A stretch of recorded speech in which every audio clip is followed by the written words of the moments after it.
welcome to this week's episode of leadership. What episode is this? This is Leadership Soundbites with Roko, Michelle, and Gina Temple. So Gina is back for a second episode with us, and we joked around off camera and said we could fricking do this once a month, maybe once a quarter. We could just have Gina back, be like own personal thing of the view, right, on different topics. It'd be great. But this week's topic is on the power of listening to learn, and our special guest Gina. And so for those who didn't watch in the previous week, I'll share who Gina is because I wrote it down somewhere.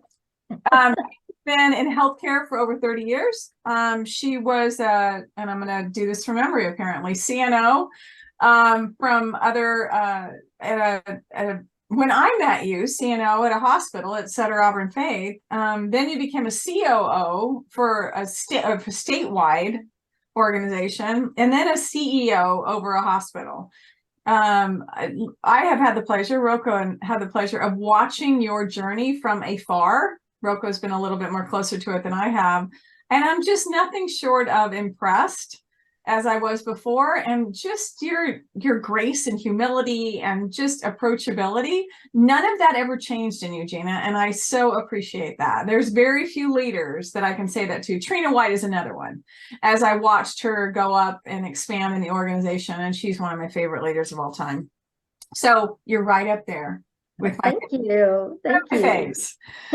So let's kick us off with a quote on the power of listening to learn. And it's so funny because when we do quotes on this, we'll all go pick some of our favorite quotes. Gina and I landed on the same one. So this is the one that we're going to kick off with, from Dalai Lama. When you talk, you are only repeating what you know, what we already know. But if you listen, you may learn something new. And there's some nuance to this, and we kind of talked offline about it around the whole idea of listening, right? And it brings in other quotes too. Are you listening to reply, or are you actually listening to understand? And I think that's the nuance piece of it that we're talking about with this particular, in the power of listening to learn. Because if we're tasked with listening, we're learning, then we actually need to up our game, right? And up our game a lot of times means that, for me, is I'm going to come with less thoughts in my head. I'm actually going to clear it. There was a leader I had in a workshop the other day. He said, I actually need to show up as an empty vessel. I want to be filled up with what I'm hearing. And so I think that's the power in listening to learn, along with Dalai Lama and then the stuff that we talked about. So Gina, what's on your mind? Well, first of all, thank you, Michelle and Roko, for having me back today. Talking about a topic, the listen to learn, something that's very dear to me. And, like most leaders, you don't do a deep dive into a topic until there's a problem. So, in the last 5 years, I just recall I was having one-on-ones with my new boss. And I was about 3 months into those one-on-ones that were taking place every month. And I noticed a recurring theme. We would engage in a conversation. He would ask a question. I would give a great answer, or I thought it was a great answer. And he would say, that's not what I asked you. Mm. And again, after those three months in a row, I was very blessed. I had an executive coach, and I shared that with her. And she stated very simply, you're not listening. Mm. And she said, you are listening to respond, and you need to listen to learn, digest, and then go from there. So it was a very much an aha moment for me. And I reflected on my career. Whenever you're in positions like a chief nurse officer, a COO of a facility, you're very much, you have a problem, you solve it, you move on. Problem, solve it, move on. Mm-hmm. And I had not evolved from that ideology into becoming really a CEO. And one of the things that still I live by today, because I learned from that whole experience, it's when you get to a certain position as a CEO, and it may be different in different organizations, mm-hmm. but I made the transition consciously, instead of being in charge, to caring for those in my charge. Mm-hmm. And I can tell you that was just absolutely profound.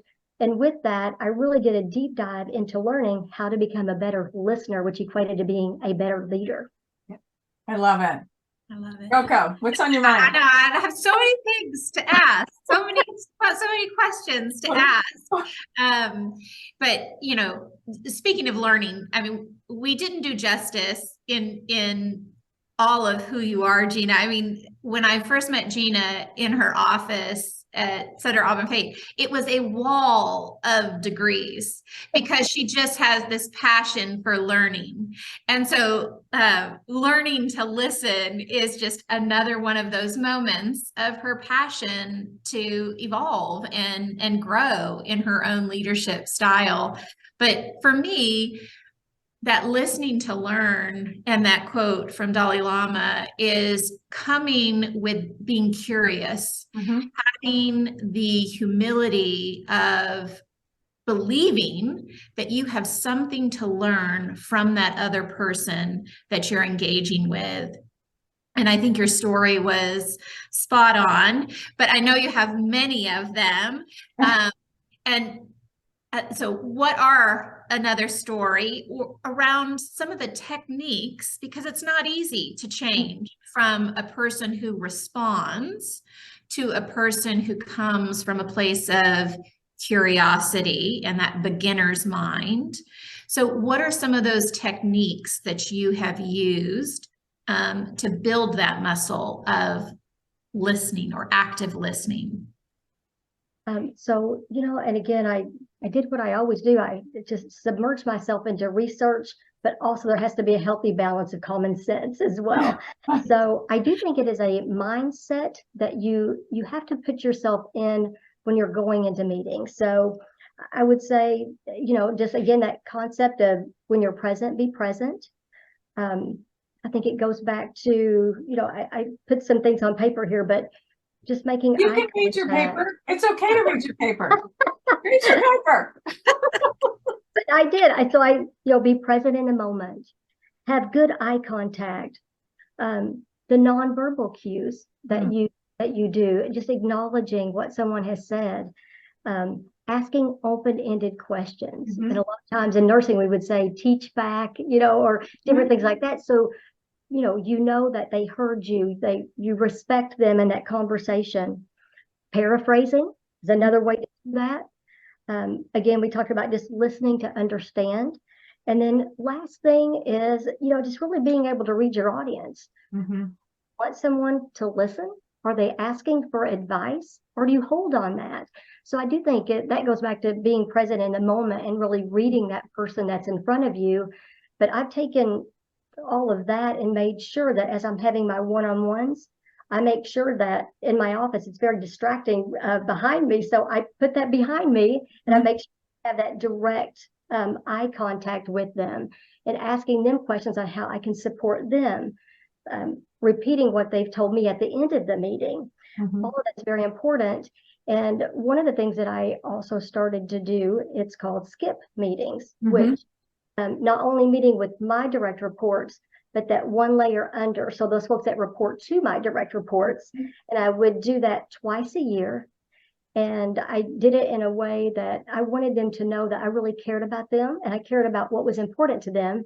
And the only way to know was to ask those questions, not only from personal, but professionally. Where did they want to be in 5 years?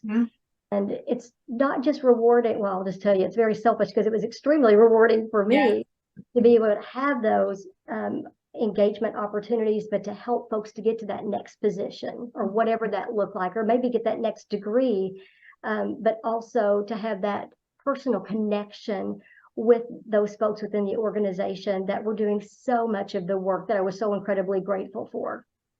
I love all the stuff that you were talking about. The skip levels are so important.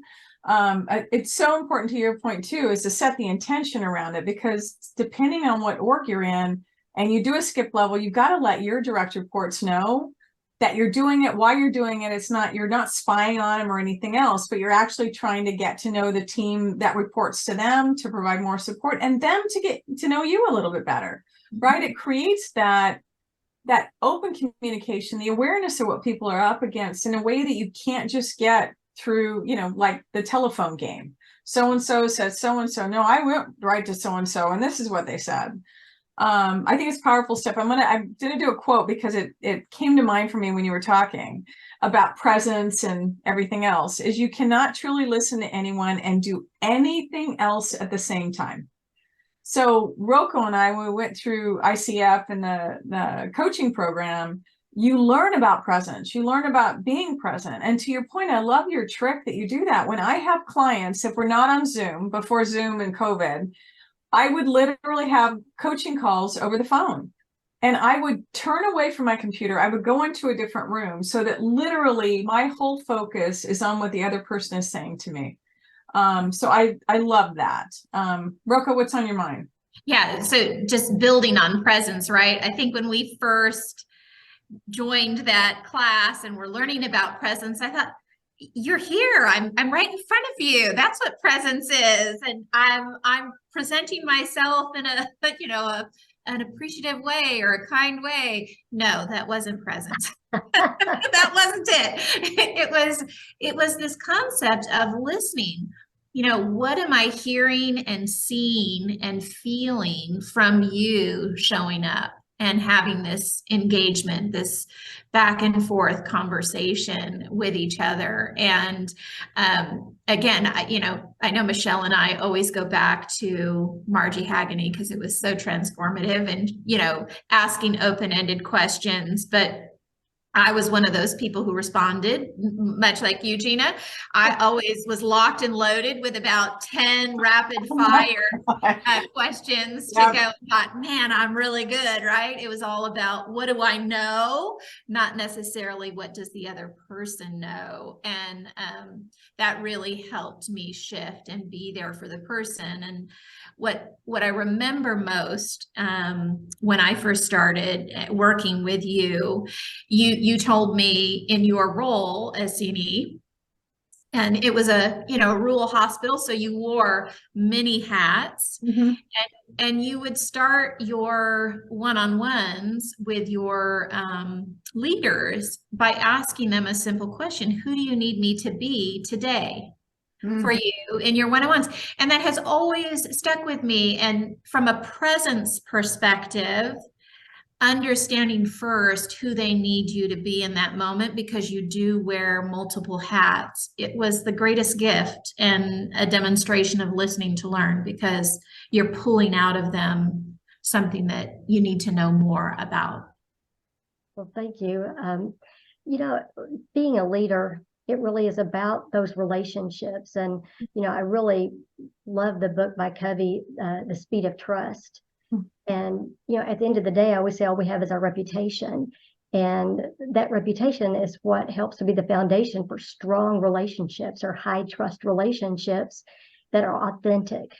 And, I've just been so blessed. I reflect back at Sutter Auburn Faith.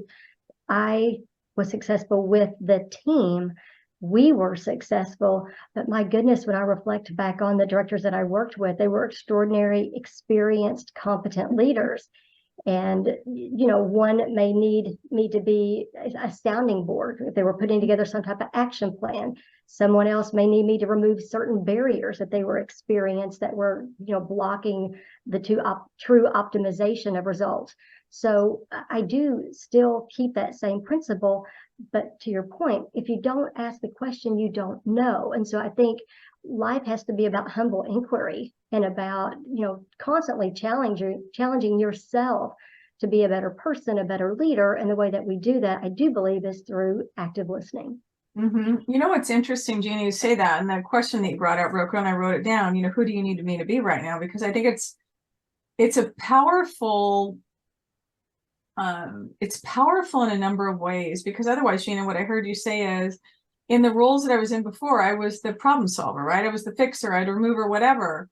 And so it'd be easy to fall into that trap of basically, I'm a one-trick pony. This is who I am. You're coming to me because this is what you need. But I think it creates a space for people to go, okay, I actually need this. I don't need you to be the problem solver right now. I just need you to hear me out on what's going on. I need you to tell me whether or not I'm crazy. But I think the other part of it too, in that question itself, is leaders that you're talking about listening to learn. setting the intention for ourselves, you know, as we go into the rooms, who do I need to be right now? So that question can be put on ourselves internally so that we can set the expectation, because do I need to be, you know, the listener, the learning mode, the, you know, the beginner, beginner mindset, whatever it is. Do I need to be the, you know, the CEO, the authority right now, and represent and be the voice for what's going on? Do I, you know, and a number of things. And to your point, you're a wife, you're a mom, you're a CEO, you're all the leader, you know, all the stuff. And so who do I need to be in this moment so we can set the intention for ourselves to whatever the situation requires us to be? I would say, you know, there's listening and there's also preparation, as you're talking about. And I remember in my career, I had the opportunity to work for Kristen Dozier at Sutter Health. She was in a vice president position at the time. And she taught me, at that point, I was responsible for, it was 26 hospitals and 9 American College of Surgeons accredited oncological centers. And we were dealing with and working with folks that were in internationally recognized positions. And she taught me, she said, Gina, before you go into any meeting, make sure that you're prepared.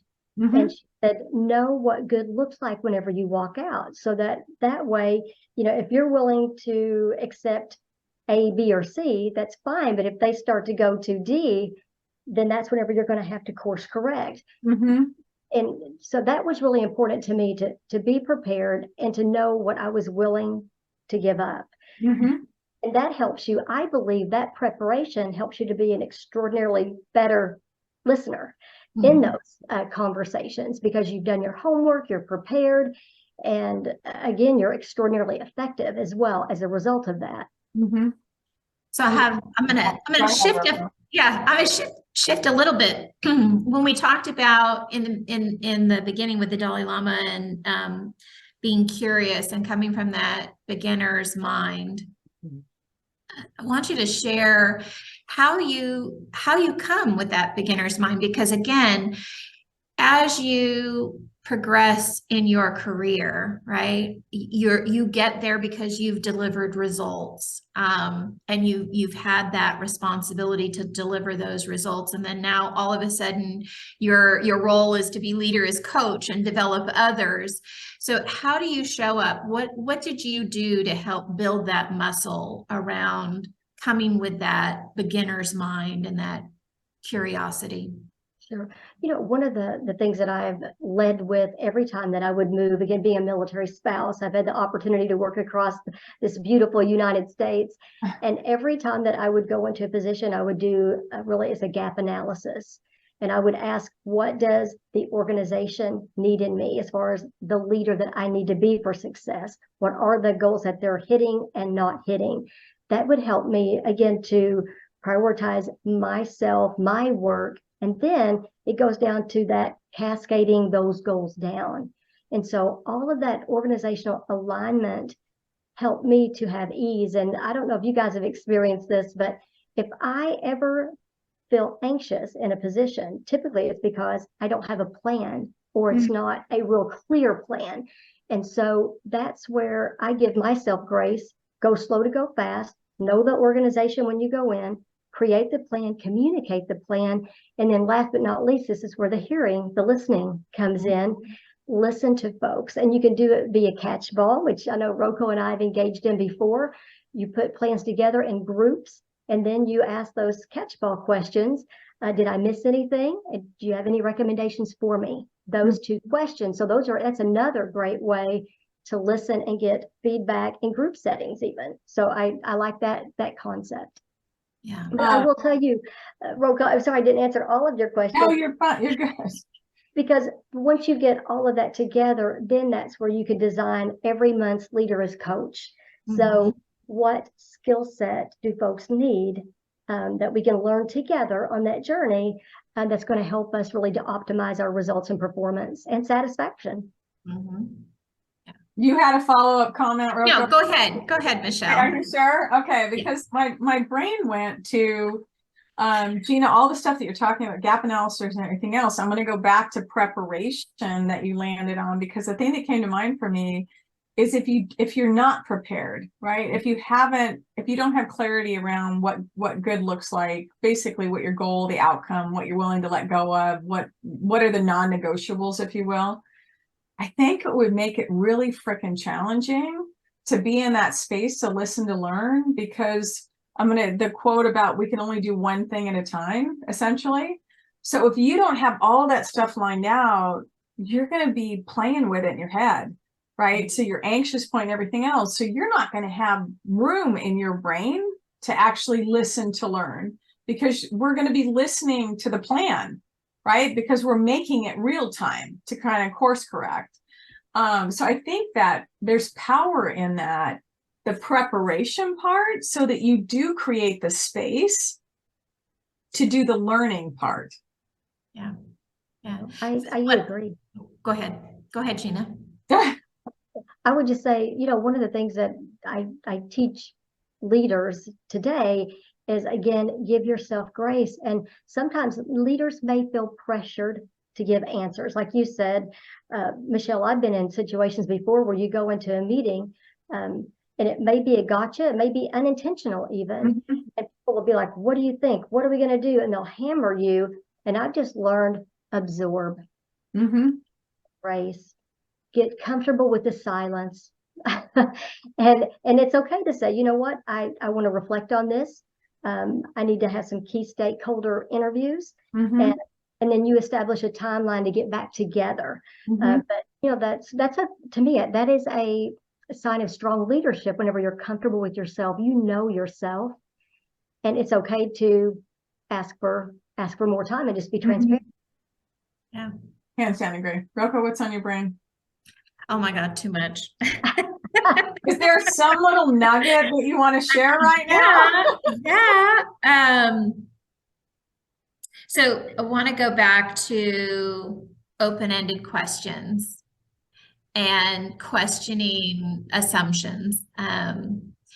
Tell us about your journey with questioning your assumptions and asking open-ended questions. Again, over the last 5 years going through this evolution myself, I was amazed at how fulfilling it could be by asking those questions, getting to know folks on kind of that next layer down, getting to know my direct reports more, and understanding what was important to them. I'll never forget, this is actually a few years back, but I was leading an educational session. It was on emotional intelligence. And we were talking about how do you identify what brings you joy.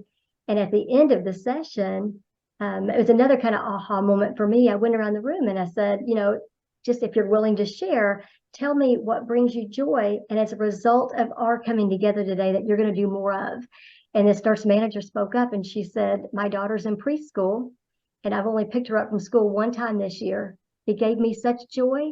I'm going to do it tomorrow. I'm going to give myself grace to go home early and I'm going to go and pick her up. And I'll tell you, there was not a dry eye in the whole room. But again, it's so fulfilling. Again, it gives you joy as a leader when you ask those questions, when you listen deeply, you care deeply. It just improves the whole organization through these improved relationships. Yeah. It's just that closed loop, right? We talk about presence, but listening, and when you're present so you can hear and feel that person, see that person for who they are in that moment, opening with open-ended questions, and then it just brings it back to presence, because when you ask those, you learn something about them, and then you can build even more curiosity and be present for them. I think about Shine, and his whole thing around humble inquiry, right? It is coming from that place, and it aligns with listening to learn. I didn't think about Shine's, Shine would have been a good one to quote. And he passed away this past January on the 26th, and still going strong, and up until the moment that he went to bed that night and didn't wake up in the morning. But he said, the questions are coming from a place that you don't know the answer, nor should you be expected to know the answer. And I think that's the place, Gina, if you think about it, and I think it's just people on earth, right? And then you've got the length of time you've been on earth, and then, oh, by the way, your career took this trajectory like this too. Is that it's important, I think, to remind ourselves that we don't know all this stuff, that we're not expected to know all this stuff.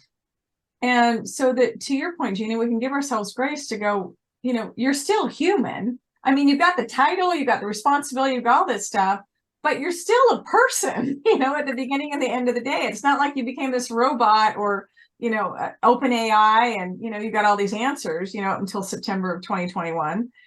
And I was just talking about ChatGPT because that's the information they have until September 2020. But we're not that, right? And so I think there's so much value in that because you're role modeling that to other leaders too. Because part of the thing as leaders is you want to let people know that are reporting to you, this is a job that's actually doable. You don't have to have superhuman power to be able to do this job. I'm a human. I'm very transparent. I'm I'm listening to learn. I know that, to your point, there's people in the room that are not as, they're smarter than me. I'm not the sharpest tool in the shed or the brightest person in the room, but I surround myself with really intelligent people that when we all come together, we're amazing. But I think that's the reminder, is that we don't know, we shouldn't know. And so don't put that on yourself to know. But you can listen to learn more. So anyway, that's where my passionate plea just came from. I was going to say, as I was doing just research on leadership, I started to pay closer attention to those folks who weren't talking meetings. And again, my husband being a retired military officer, one of the things that he would say, even in his military career, working as a high functioning leader, is that silence can be a sign of intelligence. And so I started watching those folks just intently. And then I also watched them, but I would watch good meeting facilitators, because folks they would pause and they would say, "Oh, Roko, I see that you haven't said anything. Is there anything you would like to add?" And then, my goodness, the things that would come out of their mouths, it was extraordinary. So I think, there's that listening, there's that quiet, thoughtful leader as well. And I think just being really aware of the room, and as a leader, doesn't matter if you're facilitating the meeting in whatever role, just making sure that you are including those folks that, again, maybe haven't spoken up, because everyone has something to add. You reminded me, the same workshop that I was in, that the leader said, but basically empty vessel, right? You're coming to learn. Someone else in that workshop said, let the silence do the work. And it reminded me when you said that, let the silence do the work. And I'm like, okay, I like it. I like it. That's a great, because I've also learned that if you are the highest ranking officer in the room, or, the CEO, or maybe it's a division president, market president, that there's also a great opportunity to sit back also and let the discussion happen, so you have a better understanding, because sometimes when we speak up, we can bias a conversation, and maybe you wouldn't get to, an improved solution if you hadn't paused and really listened carefully to those folks that can bring so much value to a conversation. So I've also learned that along the way. Yeah. And that's a biggie. And one of the things that we talk about leaders, because I think it's when you get to a certain role, like the CEO role, I think it's more comfortable to sit back and hear the dialogue in the room and stuff. But if you're still coming up, through whatever, career path you have, one of the things we share with leaders is it's what I hear from people is, well, I don't want people to think I don't have answers or I don't have any thoughts. And so when staff comes to you, because Roko, you mentioned earlier about what does that transition look like, right? What do you start shifting? And so I let leaders know, people come to you with stuff. If you've been the solution person in the past and you want to start shifting to be able to tap into listening to learn what others' thinking is, you can let people know, hey, I've got a few ideas, but I'm curious as to what's on your mind. Right. And then you can at least as a leader go, if you're uncomfortable, I do have thoughts, just letting you know, but I want to hear your thoughts first, and then watch the change start happening. Yeah. So I love it. Yeah. But I was going to say, I've seen that in my career as well. So, and I will give the example of being a chief nurse officer. whenever you're bringing your direct reports together in that setting, you're absolutely right. You're pausing there. You're getting their input, and you're really reflecting on what your ideas were before you entered the room, integrating those thoughts. Mhm. And then whenever I would go as a CEO within, at that time, then it had evolved to 24 hospitals. We had, went from 26 to 24 hospitals within Sutter. It is a different way in which you conduct yourself. And so again, you're bringing your direct reports, all that energy, all that thought together, and you're that role model, and you're representing all of their great work and your ideologies. And so again, I think it's always about that assessment, being the leader that you need to be in that moment. Mhm. But I do know that one of the things you and I talked about was when to know to be quiet. And Yes. I still have a quote: never miss a good chance to shut up. And how do we know when those shut up moments happen, right? How do we know? I mean, how do you tap into that and go? And for me, it's like, I've been talking a little bit too much. My voice is the one that I do need to just sit back and go, what's on your mind? I love it. What do you think, Roko? Well, it's funny you brought that up, because I just attended this coaching conference, and one of the breakout sessions was on AI, and this gentleman was presenting this tool, this AI tool that he had created, and it was to help coaches become better coaches. And one of the things that he measured was how much talking the coaches are doing versus the clients. And in a coaching session, you really want the client to do most of the talking, and you're listening, you're active listening, and you're being present for them and holding that space. And it was comical. So he said that, when I started out as a coach, I asked 125 questions per hour. What? And I had, I was talking, 60% of the time. And then, through this AI, it helped him to identify that. And over time, he reduced it to 50 questions per hour. And he was only talking 30% of the time. And so it was able to get him to shift. And so to your point, learn to zip it and really just listen, be there in service of that other person, and give them the space, to your point earlier, Gina, to digest and listen and process the emotions or the thinking that they're going through. There's so much power in that. It's interesting you say that. The thing that came to mind for me is the shift in listening to learn, or whatever it may be, versus listening to reply, right? Is that if you're listening to learn, you're allowing that thought process to play itself out, right? To the end, If you're listening to reply, you're waiting for a pause in their breath so that you can jump in, right? Which is different. It's dramatically different. And it's actually less work to listen to learn, and to do the coaching the way you're talking about, because you're not the answer person. You're not the resolution person. You're just literally listening for the question that they need. Yeah, it's very freeing. It's Mhm. very freeing. Yeah. And you have this ability to actually see, my gosh, I can see the radiation coming from this person. They're clearly passionate or upset about something that, the situation that they're bringing forward. Or you can say, oh my God, they're so excited. Look at the, smile and the energy radiating from themselves. And so you can tap into those things just by listening, active listening. So Agreed. Thank you. I love this topic. I love the time in the room with you again. We just got to figure out how to make it happen more frequently. I would love that. It's been fun. So Gina, what around the power of listening to learn, is one or two things you want people to walk away with? Well, I love quotes, I do. So I did one from William Shakespeare's Hamlet once again. The statement is, give every man thy ear, but few thy voice. Mm. I do believe if everyone would practice that for a good month and just make that decision to do so, not only are you going to see your direct reports thrive, but you're going to have such a beautiful enrichment within your own self as a leader.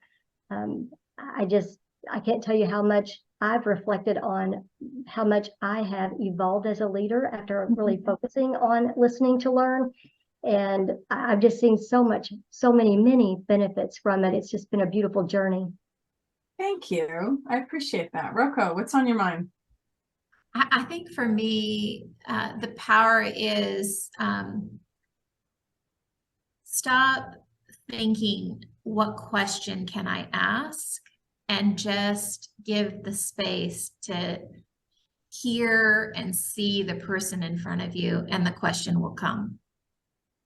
Yeah, I think people, Margie had a profound shift in me, because I noticed people when we're in leaders coach or teaching people to, ask better questions, people tend to substitute powerful questioning for the right question, right? And when we're put ourselves up against, we have to have the right question, air quote, it's daunting. But Margie's phrase was a well-considered question, which requires, to your point, Gina, silence, time, processing, set the intention. But I think the power in listening to learn is having the courage to actually acknowledge and be transparent about it. I don't know all that you know, and I do want to know more about fill in the blank, right? And I think that's the power in coming to that point. And the longer you've been on the earth and the higher up you go in the org ladder, I think it's more challenging to stay in that space of, I don't know everything that you know, and I want to learn what matters to you and your perspective. There's power in that. It's also can be pretty challenging the further along in your career that you get. I appreciate this time, and I look forward to it happening again. This has been Leadership Soundbites. The topic is on the power of listening to learn with Roko and Michelle and our very special guest, Gina Temple. Have an awesome day, and until next time, thank you very much. Thank you.